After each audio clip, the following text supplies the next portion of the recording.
Hey friends, Shay here. So I'm back in the same outfit at the same time because I am bulk filming because I will be doing some travel in the month of January. So let's go ahead and talk about the best reads of 2023. So this list will contain books and manga, which I haven't typically done in the past. I will still talk about them separately because I know not everybody is interested in both. So I will talk about the books first, and then I will talk about my manga. And the manga I'm going to talk about are series that I completed in the year of 2023, like my favorite series that I finished.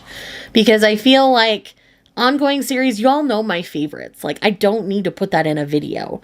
But I'm going to talk about the ones that I completed in the year of 2023 that I would now call favorites. So I am very, very excited to talk about these with you. So just like in my stats video, if you missed that, I'll leave that linked in the corner where I talked about 2023 as a whole in my reading, and I put all my stats in that video. I'm going to start with the books, and then we'll jump into the manga. So when it comes to the books, I really only have two that stood out as like the best of the best for this year, but I did not put these in any sort of numerical order except the top two. So, and even then, those two are tied. Like, I adore them both. So let's go ahead and get the two favorites out of the way first, and then we'll talk about the rest. So the first one I'm going to talk about here is Yumi and the Nightmare Painter by Brandon Sanderson. I adored this. I have read all of the Secret Projects. This was my favorite Secret Project. I really loved Tress of the Emerald Sea as well. That was a very close second for me. But there is something about the setup of Yumi and the Nightmare Painter that squeaked it out just a little bit for me. So when it comes to Yumi and the Nightmare Painter, essentially we're following this shrine maiden, for lack of a better terminology, named Yumi, and she lives the same life basically every day, and there's monotony in it. She wants to wander off. She wants to explore. She wants to do something new. Somewhere else, there is someone called the Nightmare Painter, and they paint to keep the bad demons and spirits away from their town. And so they paint to kind of cover and protect the areas where they're leaking through. So it's a very creative based story. And I think that's part of what resonated for me, being a creative at heart. And this is greatly inspired by two franchises that I really adore, and that is Your Name and Final Fantasy. So if you like either of those franchises, this book is going to be for you. It's going to work. We do have the same quirky narrator as Tress from the Emerald Sea. So if you know who that is, you know who that is. That's all I'm going to say. And I love and adored this book. We got to see some other Cosmere characters that we haven't seen in a minute. So it was really fun to see them again. And I had the best time with these two kids, kind of figuring things out. It does have a little bit of a wibbly wobbly timey-wimey element to it. I will say that. And, you know, that's kind of where the Your Name comes into the story a little bit more. But it is greatly inspired specifically by Final Fantasy X, I believe. I really, really, really love this book. I would highly recommend checking it out. I backed the Kickstarter, so I have the beautiful edition with all of the beautiful art in it. I do have a whole reading spread review that I did for this one, so I will go ahead and leave that linked for you. It does feature some of the art, and I believe I put the artist's name in the video as well, so definitely check that out. This video is going to be long because I'm already so rambly. The next one that I have here is A Soul to Keep by Opal Rain. This is by far and away my favorite true romance of the year. It is a monster romance. It is based on Elias from The Ancient Magus Bride, and it has elements of Demon Slayer woven through the story. So again, another two franchises I love and adore that are mashed up in a book that I really love and adore. Now, this one is going to be explicitly monster smutty, so if that is not your thing, this will not be your book. But if you like those things, like, do read this book. Essentially, we're following a woman named Rhea, and Rhea is essentially being sacrificed to Duskwalker is what he's called. So he has like a skull for a head, and he's just kind of like big and broad and furry and black, and yes. And things are not humanoid, not really human shaped, but they're human shaped enough. That's all I'm going to say in that arena.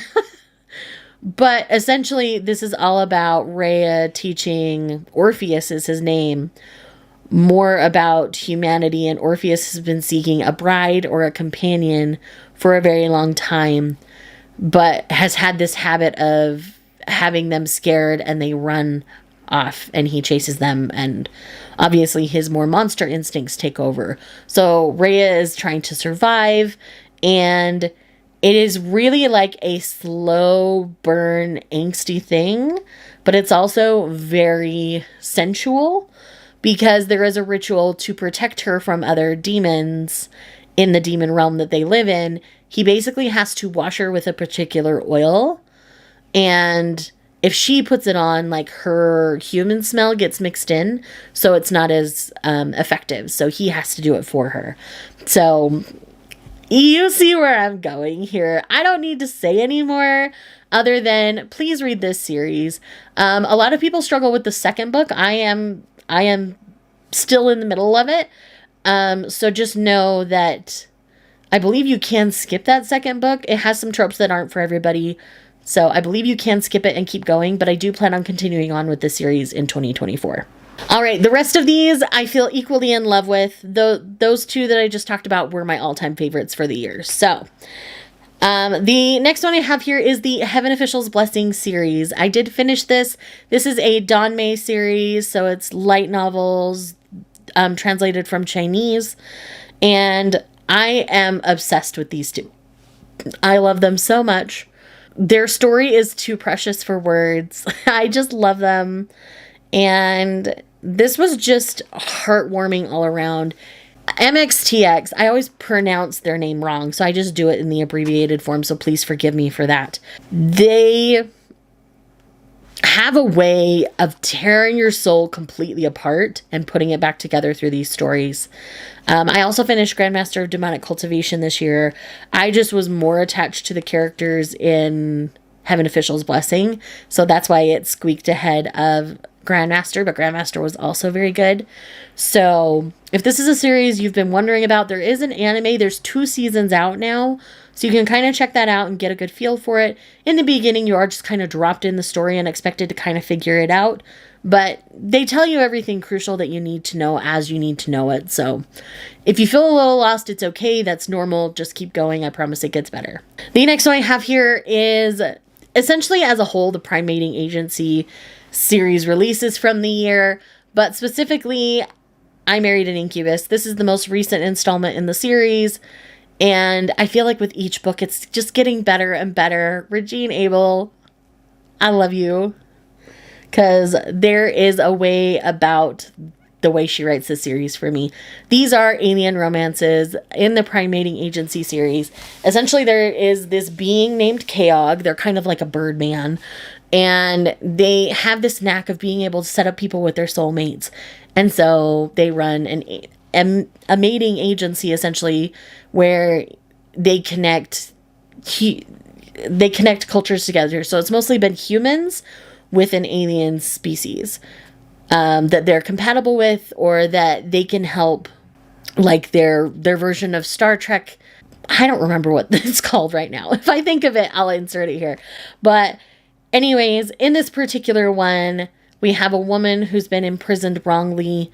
She's hoping Keog can kind of help her find a loophole to get out. But the loophole he used previously, they have now closed. And so he was trying to find a new loophole for her.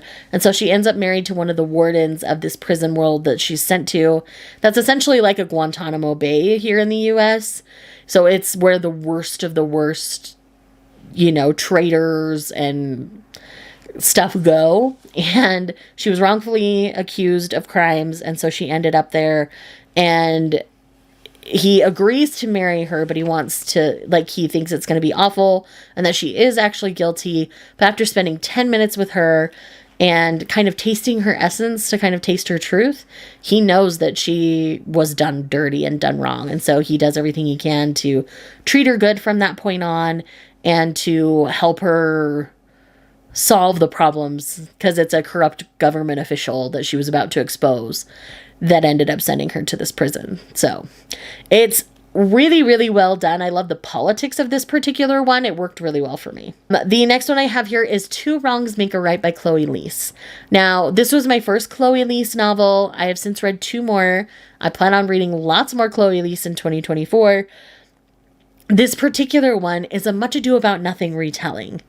And I love it with my whole heart and soul because I'm already obsessed with Much Ado About Nothing. It is my favorite Shakespeare play. And to have a book inspired by that, featuring a pansexual heroine, like, I'm done. I'm done. It's so good. And there is great queer rep. There is great autism rep. Like, there's great anxiety rep. There's so much good rep in this book. Chloe Leese does great with representations and disabilities and all sorts of things.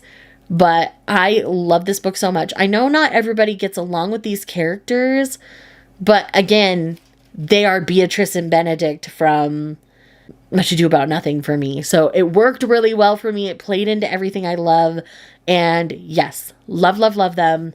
Would 10 out of 10 recommend. Essentially, it's friends kind of matchmaking behind the scenes and kind of forcing them together, trying to make them work. And then they end up fake dating to kind of pull one over on them. But of course, they fall for each other. Like, it's all the good tropes. I promise. It's so good. The next one here that I have is The Great Alone by Kristen Hanna. This was my favorite, one of my favorite historical fictions that I read this year. I've got one more on the list. And this is a book that lives rent-free in my head. It is so good. Essentially, we're following this young woman for a span of about 10 years from the time she's 13. And her dad has PTSD from the Vietnam War. This takes place in the 1970s. And he inherits a piece of land up in rural Alaska from an old war buddy who passed away. And so they all move up there. Her father has been abusive to her mother before this time. And he's like, oh, it'll be better. It's all good. And of course things aren't, because when you have depression and trauma, being secluded up in the middle of nowhere with very little light half the year is not smart. And so this is all about her survival, her helping her mom grow a backbone, and her falling in love with the boy next door. And there is so much to love about this. It is a hard-hitting novel. And again, there is domestic abuse on page. So please read cautiously when you go into this one.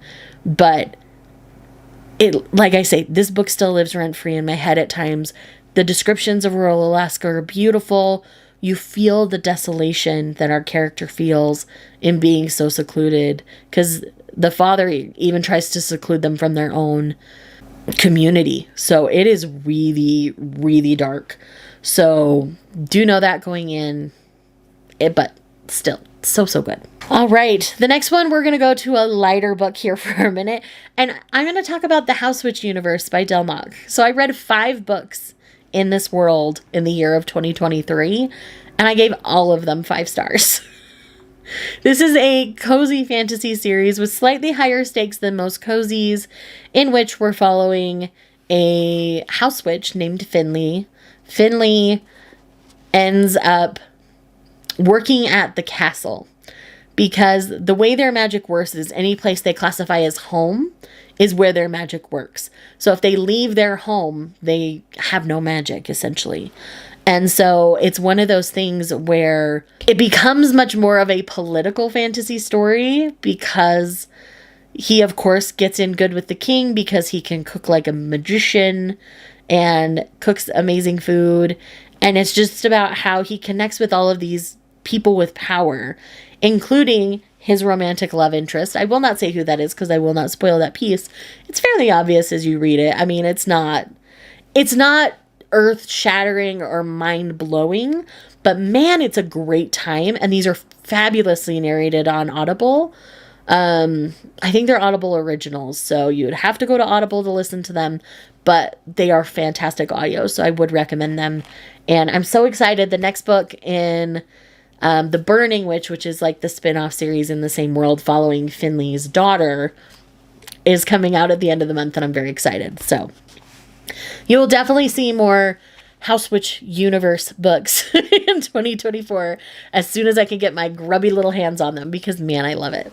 So the next one I have here is the other historical fiction, and that is The Echo of Old Books. I've talked about this a lot recently. I talk about it quite a bit in that there's one video where I talk about it quite a bit. So I will link that video for you so that you can get my full feelings. Essentially, this is about a couple in high society, kind of on the outskirts of when World War I is really inviting the U.S. to take part, I guess we could say. And so it's not directly about the war, but it's happening during that time frame. So there are little things about World War I surrounding them, but it's more about the two of them and the societal things that are going on there. Not everybody are going to like these characters, and this story may not work for everybody, and I'm going to be straight up and honest about that. But man, did I love this book. I loved the way it was written. Barbara Davis has a way of writing a story that I really enjoyed. I've since read another book by Barbara Davis now in 2024, and I will continue to read Barbara Davis in the future because, man, I'm really enjoying her writing. The Echo of Old Books was my favorite book from that second half of the Goodreads project. So The Great Alone was my favorite from the first half, and that one's from the second half. So all around, very, very good. And I really love those Goodreads projects. So if you haven't watched either of them, I will leave them linked down below. The next one I have here is Daughter of No Worlds by Carissa Broadbent. Now, I know a lot of people are talking about her other series. I haven't read those yet, but man, I am loving The Daughter of No Worlds. I just have the final book to read in this series. But in this book, we're following a woman who is basically a slave her entire life. And she finally has enough money to buy her freedom. And her slave master doesn't want that to happen because she's kind of his favorite pet. And it gets to a point where it gets physical and she has to defend herself. So she uses her magic to defend herself. And because of that, she knows she could be in very big trouble. And so she runs to the place where magicians could essentially protect her. And she enters magician school. But she ends up with a surly, grumpy teacher who is the perfect grump to her sunshine. And I love him so much. And this becomes a very politically driven fantasy, and it is so, so good. So 10 out of 10 recommend. The romance is very strong and very slow burn, angsty, just like you want it to be. So 10 out of 10 would recommend this. Lots of people influenced me to read this particular one, but I texted all of my thoughts to Brianna from Four Paws in a Book as I was reading this, because she's like, I need to know all of your feelings as you go. And then we ended up buddy reading the second book together, and we're planning on buddy reading the third here very soon. Okay, the next one I have here is one that I was influenced by my friends to read, and that is Deceived by the Gargoyles by Lillian Lark. This is a Why Choose Gargoyle monster romance. All three of our gargoyle men are very distinct characters. I really enjoyed each and every one of them, but I also loved our heroine. I believe her name is Grace, and she was a strong witch in her own right. And the way this all played out was very, very good for me. I ended up really enjoying it. I will be reading more from this particular series by Lillian Lark in 2024. I'd been hemming and hawing because all of my friends had loved it, and I didn't want to be the person that hated it, but I'm so glad that I didn't end up hating it. I ended up really loving it, and I really love Lillian Lark's writing. This is the second book I've read by Lillian Lark, so very, very excited to continue there. The next one I have here, I thought I had read in 2022, but then I remembered, oh yeah, it was on everybody else's list last year. Here's my list. So that is Legends and Lattes by Travis Baldree. I did also read Bookshops and Bone Dust, so I would recommend reading Bookshops and Bone Dust before Legends and Lattes if you have that option, because there are certain things that happen within it that have even lower stakes after you've read Legends and Lattes. I'll just put it that way. So in Legends and Lattes, we're following a woman named Viv, who is an orc who's been kind of a berserker adventurer for many years, and she's decided to retire and open a coffee shop. So it's just a cozy slice of life style story where we're following her opening a coffee shop. Like, it's just a good time. And it's sweet. There's a little sapphic romance. There is a ratkin making all of your pastries, so you get a little ratatouille in there. And it's so, so good. So like 10 out of 10 would recommend. Like so fun. If you're looking for a low stakes fun book, this is it for you. And then the last novel that I'm going to talk about for this list is Forget Me Not by Julie Soto. This is also a romance that lives rent-free in my head. Essentially, this is Raylo fic. This is a second chance romance between a florist and a wedding planner. All of the present day perspective is in the wedding planner's perspective, and the 2 years in the past relationship is from the florist's perspective. I love this so much. There is so much to love about this. I loved their dynamic. It was so steamy. Like, if you want steam, this one's got great steam because it's quality steam and they're short bits very frequently. So if you're not into the steam, you can easily skip over them and you don't miss the important parts. But it's so good. I loved it so much. And yes, definitely want more Julie Soto in my life. So if you know of any more Julie Soto books, I believe this was her debut.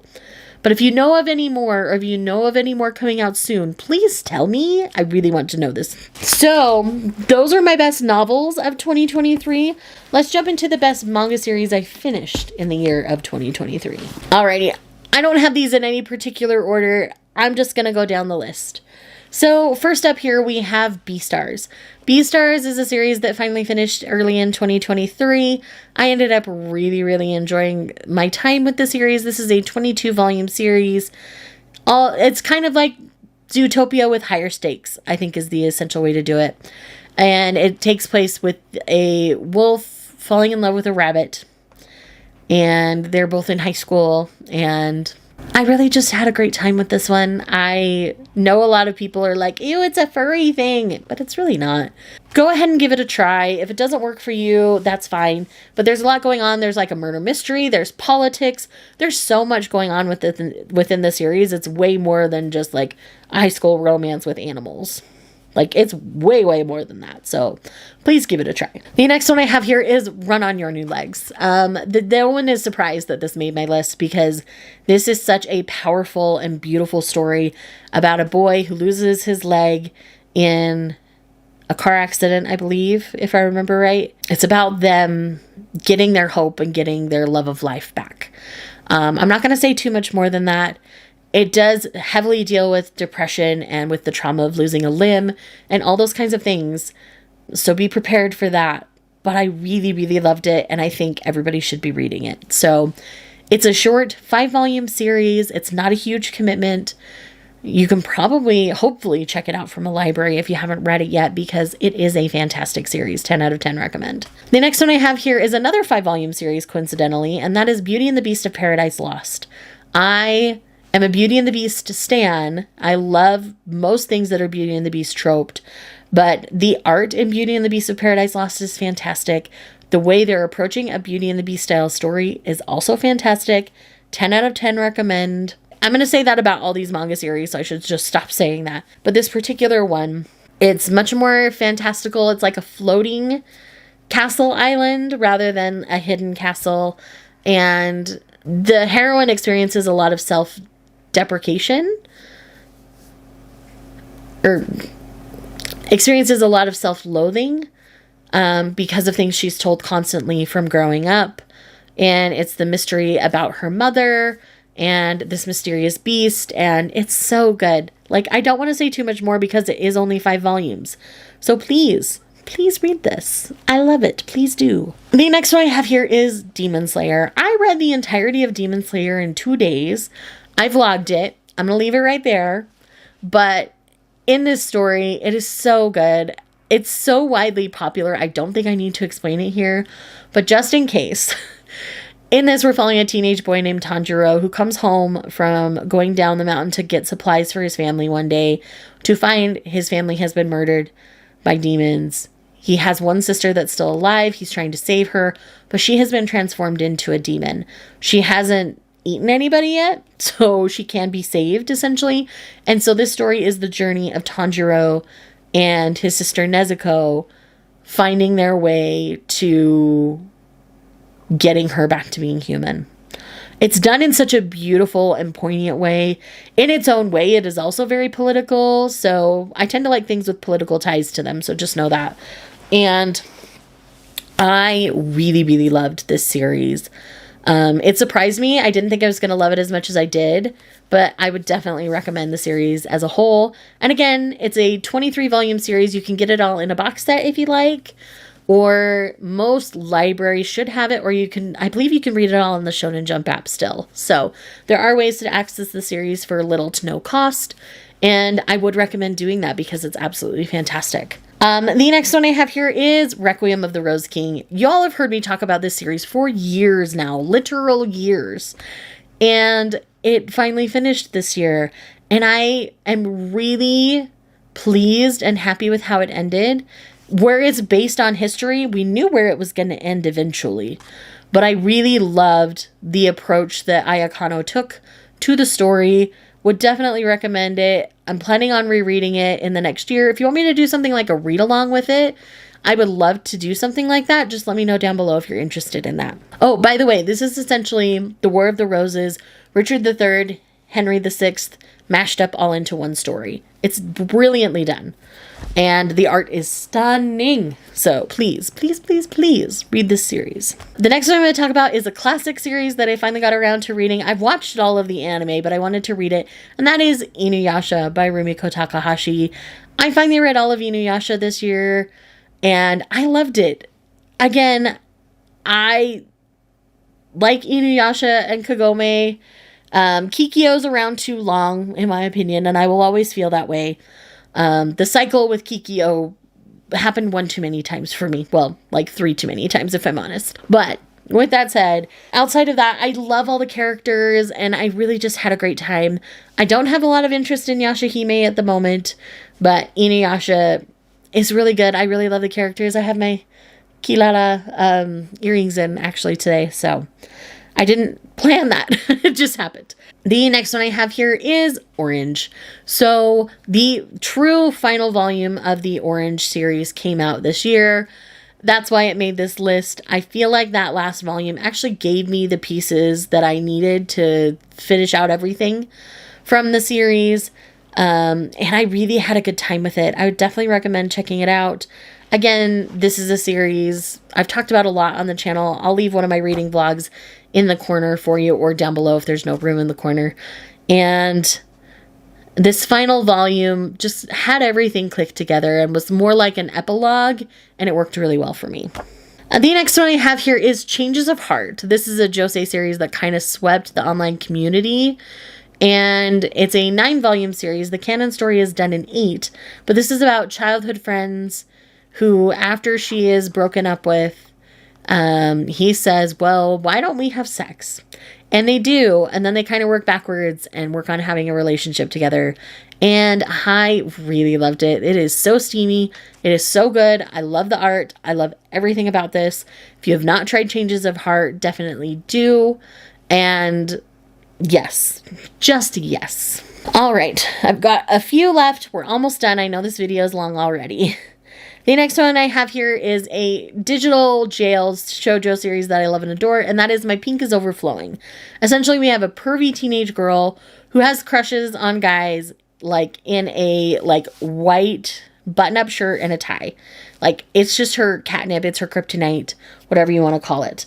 And so she ends up having a crush on her boss, but her boss is, like, an innocent sweet being who has never had sex or anything like that.